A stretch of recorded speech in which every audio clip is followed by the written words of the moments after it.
Hai, aku Didi Kapila.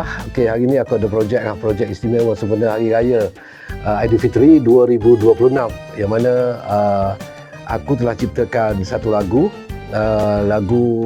raya lah, lagu raya, dan lagu ni berentak tradisional, lagu joget. Jadi aku menampilkan penyanyi Haikal dari Kelantan, Megak Haikal, dan juga penyanyi dari Brunei iaitu Syafiqah. Jadi kenapa aku pilih dua penyanyi ni?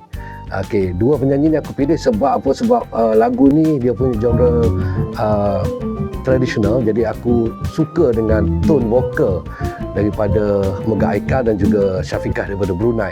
Dan apa yang istimewanya, lagu ciptaan ni, liriknya, yang istimewa liriknya daripada pengarah program radio iaitu Saiful Zaman, ataupun nama glamournya Cepus. Jadi bila aku bagi melodi kepada Cepus ni, Cepus dengar, dia kata okey, dia bersetuju untuk buat lirik. Jadi bila Cepus kata dia setuju buat lirik itu, aku rasa happy lah. Sebab sebelum ni aku dah dengar 2-3 lagu yang dia buat lirik lah, dah pun disiarkan. Jadi aku rasa Cepus ni dia ada idea yang menarik jugalah untuk lagu aku ni. Jadi ini kolaborasi antara aku, Didi Kapila, dan juga Cepus sebagai komposer untuk buat lirik. Jadi alhamdulillah hari ni aku dah masuk vokal untuk dua penyanyi ni. Cuma tunggu aku nak siapkan muzik lah. Muzik ada sikit lagi.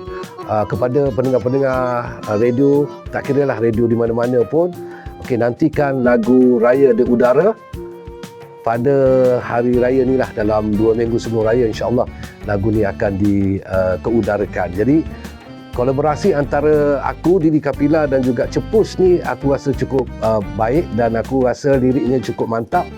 Jadi ini antara yang terbaik lah. Orang kata kenangan aku dan juga Cepus. Hai, saya Syafiqah Rosli dari Brunei Darussalam. Saya berasa amat bangga boleh menyanyikan lagu Joget Raya di Udara. Lagu ciptaan dari Cepus penulis lirik dan Didi Kapila sebagai melodinya. Assalamualaikum warahmatullahi taala wabarakatuh. Saya Megak Haikal daripada negeri Kelantan. Bagi saya kekuatan pada lagu Raya di Udara ni adalah melodi dan liriknya. Sebagaimana melodinya berpandukan ke arah kemelayuan ataupun asli. Jadi itulah salah satu kekuatan di lagu Raya di Udara. Jadi sebenarnya Haikal amat bersyukur kerana dapat menjayakan ataupun menyanyikan lagu Raya di Udara. Terima kasih pihak RTM kerana memilih Haikal sebagai penyanyi untuk lagu Raya di Udara. Terima kasih. Okey.